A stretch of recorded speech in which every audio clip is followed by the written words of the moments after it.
there, my name is Julie Fei-Fan Balzer, and today we're going to talk about how easy it is to make a quilting stencil with your ScanNCut. So the first thing that you need to get started is you just need a design. It can be something you've drawn, something you printed out, something you found somewhere, but basically you just need a quilting design that you're interested in. Then you're going to take a piece of tracing paper and you're simply going to place it on top of that design, and then you need a marker. Now the marker that you choose is a little bit important because you want to make sure that the tip of the marker is the same size as the hole that you're going to cut. So a fatter marker tends to be a better choice. Then all I'm going to do is use the marker and I'm going to trace this design. However, here's one that I have already traced, and I want you to note a couple of the differences between the tracing right here and the original design. So the most important thing, obviously when you see them together, they match up like this, right? So it's a perfect trace.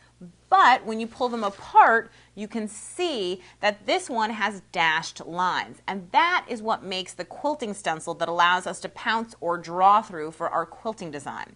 And that's also why you needed the marker to be nice and fat, because that's the size of the hole that we're going to create.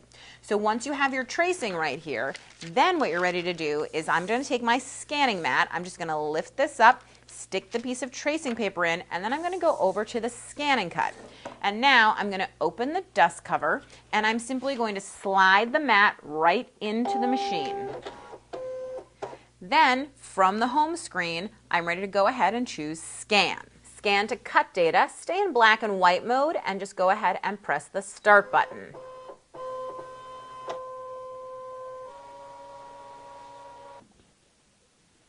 I'm going to go ahead and choose the second scanning option, and then I'm going to bring in my red arrows. Now because this is such a fine design, I'm going to push on this little gradient bar down here at the bottom, and then I'm going to choose Ignore Object Size, and I'm going to bring that way down because I really want every single part of the design to come out.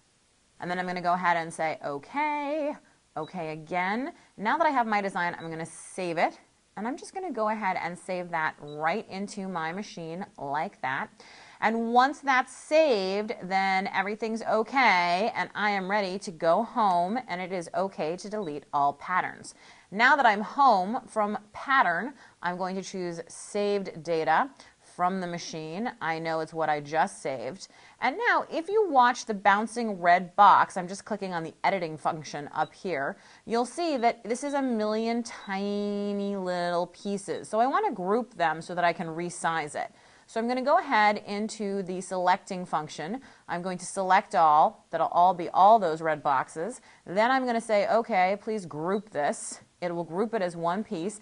And now if I want, I can resize this and make the stencil bigger, smaller, whatever it is that I want. So once I'm ready, I'm going to say OK. And now what I'm going to go ahead and do is say OK, and I'm ready to cut. But first, obviously, I have to load in my mat. So I'm just going to go ahead and unload my scanning mat. And then I have a middle tack mat that already has a piece of stencil material on it. So I'm going to go ahead and put that into the machine.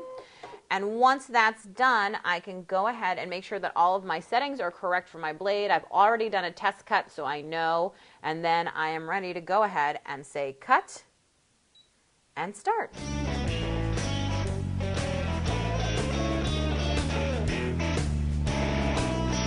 I'm just going to go ahead and unload my mat, and I'm going to pull the stencil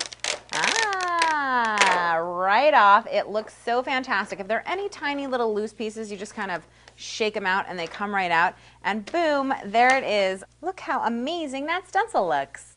Thanks so much for watching. For more tips, tricks, and tutorials, be sure to subscribe to my YouTube channel and to visit my website at balzerdesigns.com, and of course check out the ScanNCut website at scanncut.com.